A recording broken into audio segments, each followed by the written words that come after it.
there is no way that if I'm a company, if I'm paying the NFL $1 billion, we're airing the absolute worst primetime games on Thursday. The Bills-Chiefs game that's coming up is a 4 o'clock game. We couldn't put that on a primetime slot. I don't know. Commanders and Bears was a bad game. Both teams are now 2-4. The Commanders won 12-7 or 12-9. I believe it was one of those final scores. But I think the real storyline that came from this game is Justin Fields and whether or not the Bears are going to ruin him as a quarterback, because a lot of young quarterbacks have been in bad situations, but Justin Fields statistically is one of the worst. He's off to an all-time bad start, and that begs the question if it's too late for him to recover from this situation, from this regime that did not draft him at quarterback, and if he can ultimately be a good NFL quarterback. What do you think, Riv? I think it's still too early to jump the gun. I think you can look at the situation. You can say it's fucking terrible, of course. But you can also look at Justin Fields and say, well, he hasn't looked good either. The minimal opportunities that he's given to throw the ball, he's thrown interceptions. He's missed a lot of reads. But at the same time, last 2 weeks in the second halves of both games, he's looked well. He's looked like he's recovered coming into the second half. He's made some big-time plays. He makes some big plays with his feet, too. He on Thursday, he got hit a few times that looked like bad hits.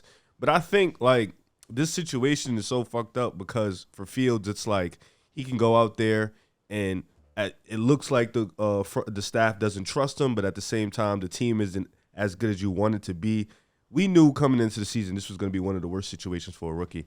But for me, I just think if you was on the ship before the season started, I don't think there's nothing that could have shown you. Because if you saw the tape, this was a lot of the stuff he's doing now was his problem coming in. Mm-hmm. So I feel like nothing should have swayed you now. He's shown the ability to run with the ball. He's shown the ability to maneuver. You've seen some highlight plays. It may not be a lot, but you've seen some highlight plays in these last couple weeks, especially that one throw he threw to Darnell Mooney, which was a fucking dime. He put it right on the money. Mooney made that catch. Shout out to Mooney.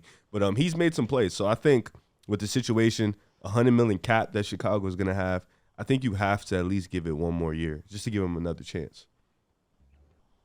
Well, when I think about quarterbacks, more young quarterbacks are ruined more than they're developed in pro football. And in this situation in Chicago, so prime example would be, Joe, with your Jets.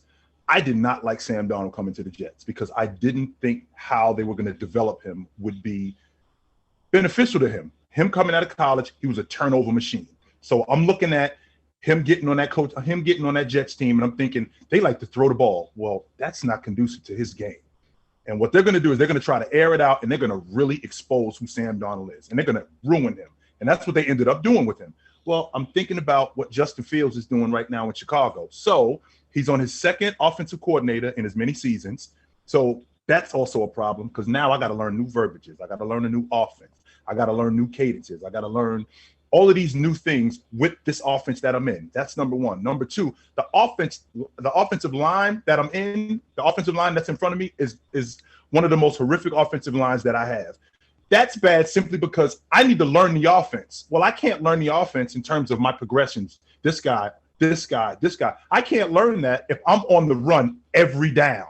So that's going to be a problem for me also. When I think about his weapons, now I'm not really sure, Riv, how you feel about Mooney and about St. Brown, but I think they're average at best. I like Mooney. I do like Money. I think that they're average at best. I'm not blown away by Montgomery, and the reason why I'm not blown away by Montgomery is because I think about a running back who isn't really that physical. He's not really that big.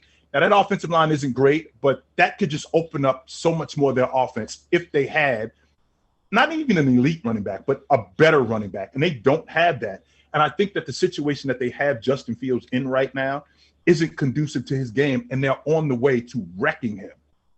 And I don't like it at all. Yeah, there's no doubt. And Justin Fields learning new verbiage, like you mentioned, it helps if we know it's a coaching staff that is proven. Like Trevor Lawrence in Jacksonville, you go from Urban Meyer to now Doug Peterson.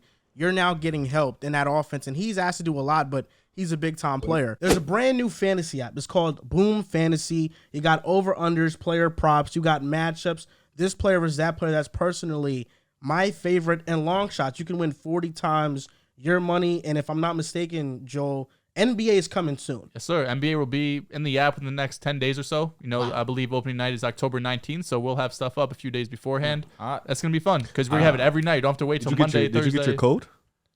For the League Pass? I did get my code for the League Pass. I got my code too. Yep, that's amazing. That's from 2K, right? Yes. That's tough. Amazing. That's fire. So if you guys haven't already, download the Boom Fantasy app right now. Link is in our description or in the caption wherever you're watching. Justin Fields, he had flaws coming out of college. We knew that he didn't scan the field very well. Slow at it. His throwing mechanics weren't the best. His accuracy, at least when I watched him, was a bit spotty. And the Ohio State offense is one progression stuff. So you're not asked to do much, and that's why we saw Dwayne Haskins, Cardale Jones. Many Ohio State quarterbacks have big-time years at Ohio State. Justin Fields just happened to have a big-time year as well. But when I look at the Bears, there's just problems everywhere. Outside of the defense, which they have them playing pretty hard, the offensive line's a wreck. They have a fifth-round tackle starting. Their centers are in and out of the lineup. So you can't build that continuity within the offensive line. Darnell Mooney, I think you said it perfectly. He is their best wide receiver, but if you put him on any good football team that's actually in a playoff hunt, he is a third guy on that team.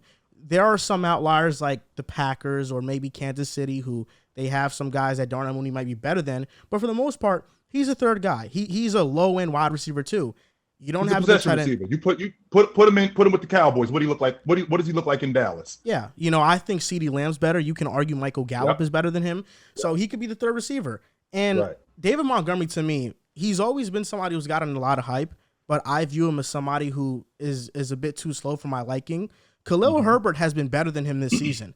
Khalil Herbert, when you watch him play, he has way more burst. Justin Fields, the ideal scenario for him is playing in an offense where there's a lot of play action, there's bootlegs, and you don't have to drop back to pass as much. But the thing about it is that the Bears can't play that way too often because teams now catch up to that and now they stop that. So you are forcing Justin Fields to drop back. And when he does drop back, you see these issues pile up. You see sometimes where he misses a wide open crosser that is coming right down his face where he could hit it. But then you also see flashes. That throw to Dante Pettis on Thursday night I thought was one of the best throws I've seen.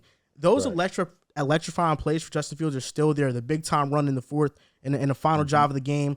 He could have led a game-winning drive had Darnell Mooney caught the ball. So Justin Fields, to me, I still think has a lot of talent. I wasn't very high on him coming out of college, but I feel like teams ruin quarterbacks, and teams have to be patient. The two prime examples I look at are Jalen Hurts in Philadelphia and more so Tua with Miami. Everybody, after Tua's first two seasons, was labeling him as a bust. His third year, they get him an offensive-minded coach. Two great receivers. Jalen Waddle was already there, but you add Tyreek Hill. Now that changes the offense. Tua is playing at a top 10 quarterback level statistically because of that help around him. Chicago has way too much problems to just look at the quarterback position and say, we have to change that. They have to get receivers. They have to get an offensive line. Even if Justin Fields ends up not being a great quarterback, you have to build an infrastructure to the point where if you do move on, your next quarterback is going to have a favorable situation to succeed in the NFL. Oh, yeah. Well, it's two. I'm sorry, babe. Go ahead. No, yeah, you said it perfectly. It's one thing if a quarterback is playing like shit and he has the receivers, he has the offensive line. But when he's playing this bad and he has nothing that's helping him around, then it looks a lot different. So I completely agree with you. Well, to add to your point, when you talked about Ohio State, when it's a one-read offense, well, the reason why it's a one-read offense, because 9 times out of 10, my wide receiver is better than your best cornerback. So I don't really have to go through progressions. And my offensive line at Ohio State or my offensive line at Michigan is a lot better than your offensive line. So I got a couple of more seconds to actually make progressions. So that's the first thing. But when I look at what Justin Fields, like for example, what he did, he had an actually pretty good game last week against Minnesota. Yeah. So when he hits, Smith-Massetti, even though that was the only catch of the game for him, he ended up fumbling. I mean, they were on their way to scoring. They were. It looked like they were on their way to scoring. So when I think about Justin Fields, you brought up a really good point about infrastructure. We get a guy, we get a quarterback, and is this our guy?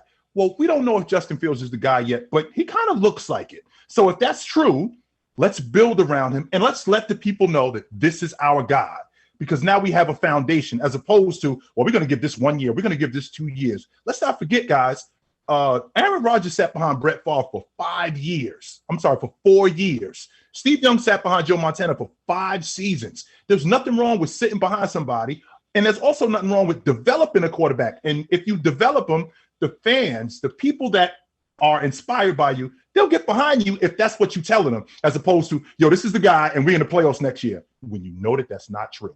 You know how far away this guy is. Not only how far away he is, you know how far away you guys are. And the last thing that I'm going to say about this, I've had a man crush on Roquan Smith for like the last 2 years. He's just, I bleed 49 red, but Roquan Smith, he got Derek Brooks written all over him. That's who he reminds me of. He just gets to the football, and we're going to have a discussion about, when you're talking about MVPs, and we're going to have a discussion about him in a little bit. Yeah, Roquan Smith is absolutely awesome. Chicago has to pay him, and if they don't, they better trade him to a great organization. They're trying to keep him. That defense has been really, really fucking good. Yeah, Justin Fields, to me, he's definitely shown me things to be concerned about, but there's also moments where I say, I think it's too soon. It's way too soon to give up on this guy and just say he's not the quarterback. That's what I'm saying, Joe. You just got him. You don't even know how good he is. And like I said, what you're doing with him right now, you kind of screwing him up. This is his second offensive coordinator in as many seasons. If you're going to get another offensive coordinator in here, you're going to get another head coach in here. Now that's going to be 3 in, 3-4 years. And what kind of continuity is he going to have? And I can't say enough that, losing Allen Robinson was a big deal.